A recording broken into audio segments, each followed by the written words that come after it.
Hi hello ನಮಸ್ಕಾರ. ಇದು ನಿಮ್ಮ ಮನು ನಾರಾಯಣ್. ನಿನ್ನೆ ವಿಡಿಯೋ ಬಿಟ್ಟಿದ್ದಕ್ಕೆ ಎಷ್ಟೊಂದು ಜನ ಪಾಸಿಟಿವ್ ರಿಯಾಕ್ಷನ್ ಕೊಟ್ಟರು, ಕಮೆಂಟು ಮಾಡಿದ್ರು, ಮತ್ತು ಎಷ್ಟೊಂದು ಜನ ಶೇರ್ ಮಾಡಿಕೊಂಡು ರೀಟ್ಯಾಗು ಮಾಡಿಕೊಂಡ್ರು. ಅವ್ರಿಗೆಲ್ಲ ಥ್ಯಾಂಕ್ಸ್ ಅಂತೀನಿ.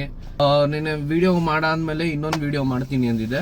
ಸೊ ಇನ್ನೊಂದು ವಿಡಿಯೋ ಏನಪ್ಪ ಅಂದರೆ ಅದು ಸೌತ್ ಇಂಡಿಯನ್ ಪೀಪಲ್ಗೆ ಸಂಬಂಧಪಟ್ಟಿದ್ದು. ಅದು ರೀಲ್ಸ್ ನಾನು ಹಾಕ್ತೀನಿ. ರೀಲ್ಸ್ ಅದು ಸೇವ್ ಮಾಡ್ಕೊಂಡು ಇಟ್ಕೊಂಡು ತಲೆ ಕೆಡಿಸ್ಕೊಂಡ್ಬಿಟ್ರೆ ಅವ್ನು ಹೆಂಗೆ ಹಾಕೋನೆ ಅಂದರೆ south Indian people after eating beef ಮತ್ತೆ ಮೆಡಲ್ ಹಾಕೊಂತಾರದು, ಪ್ರೈಸ್ ತೋರಿಸ್ತಾರದು. ನಾನು ನಿನ್ನೆನೆ ಹೇಳ್ದೆ ವಿಡಿಯೋನಲ್ಲಿ, ಒಬ್ರು ಮಣ್ಣು ತಿನ್ನೋ ಕೆಲಸ ಮಾಡಿದ್ರೆ ಇಡೀ ಕಮ್ಯುನಿಟಿ ಬೈಯೋದು ತಪ್ಪು ಅಂತ ನಾನು ಒಪ್ಕೊಂಡೆ. ಇವಾಗ ಯಾರೋ ಒಬ್ರು ಮಣ್ಣು ತಿನ್ನೋ ಕೆಲಸನೋ ತಿನ್ನೋ ಕೆಲಸ ಏನೋ ಮಾಡವ್ರೆ, ಇಡೀ ಸೌತ್ ಇಂಡಿಯನ್ಗೆ ಏನಕ್ಕಪ್ಪ ಹೇಳ್ಬೇಕು?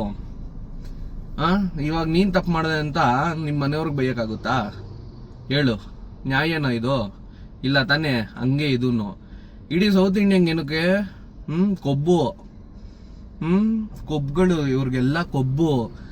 ಬೇರೆ ಕಡೆಯಿಂದ ಬಂದ್ಬಿಟ್ಟು ನಾವು ಜಾಗ ಕೊಡ್ತೀವಿ, ನಮ್ಮ ನೀರು ಬೇಕು, ಊಟ ಬೇಕು ತಿನ್ನಕ್ಕೆ, ಮಾತಾಡಕ್ಕಾಗಲ್ಲ, ಕಿಸ್ಯಕ್ಕಾಗಲ್ಲ, ಏನು ಕೆಲಸ ಹುಡ್ಕೊಂಬರೋದು ನಾವೆಲ್ಲ, ನೀವುಗಳು. ಅರ್ಥ ಆಯ್ತಾ? ಸೌತ್ ಇಂಡಿಯನ್ ಪೀಪಲ್ ಯಾರೋ ಏನೋ ತಪ್ಪು ಮಾಡಿದ್ರು ಅಂತ ಅವ್ರಿಗೆ ಹೋಗಿರಿ, ಎಲ್ಲರಿಗೂ ಏನಕ್ಕೆ ಹೋಗಿಬೇಕು? ಯಾರೋ ತಿಂದ್ರು ಅಂತ ನೀನು ತಿಂತ್ಯಾ? ಅದಕ್ಕೆ ನಾನು ಈ ವಿಡಿಯೋ ಮಾಡ್ತಾ ಇರೋದು. ನಾನು ರಿಯಾಕ್ಷನ್ ವಿಡಿಯೋ ಏನ್ ಅನ್ಸುತ್ತೆ ಅಂತ ಕಮೆಂಟ್ ಮಾಡಿ, ಮತ್ತೆ ನಾನು ಹೇಳ್ದಂಗೆ ಶೇರ್ ಮಾಡಿ. ಇವಾಗ ನೋಡಿ, ಯಾರೋ ಏನೋ ಮಾಡಿದ್ರು ಅಂತ ಇಡೀ ಸೌತ್ ಇಂಡಿಯಾ ಅಥವಾ ಇಡೀ ಕಮ್ಯುನಿಟಿಗೆ ಬೈಯೋದು ನಂಗೂ ಇಷ್ಟ ಆಗಲ್ಲ. ಆದ್ರೆ ಈ ನಮ್ಮ ಮಕ್ಕಳು ಹಿಂಗಂದ್ರೆ ಮೈಯೆಲ್ಲ ಉರಿಯಲ್ವಾ?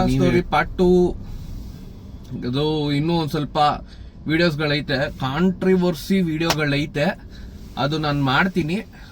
ಒಂದು ಸ್ವಲ್ಪ ಟೈಮ್ ಬೇಕು ನನಗೆ, ಕೆಲ್ಸದ ಮೇಲೆ ಓಡಾಡ್ತೀನಿ. ಸೊ ಟೈಮ್ ಸಿಗ್ತಾ ಇಲ್ಲ ನೋಡಿ. ಇವಾಗಲೂ ಕಾರಲ್ಲಿ ಕೂತ್ಕೊಂಡು ನಂಗೆ ಕೆಲ್ಸದ ಮೇಲೆ ಬಂದಿದ್ದೀನಿ, ಕಾರಲ್ಲಿ ಕೂತ್ಕೊಂಡು ವಿಡಿಯೋ ಮಾಡ್ತಾ ಇದೀನಿ. ಅದಕ್ಕೆ ಒಂದು ಸ್ವಲ್ಪ ಟೈಮ್ ಕೊಟ್ರೆ ನಾನು ಮಾಡ್ತೀನಿ.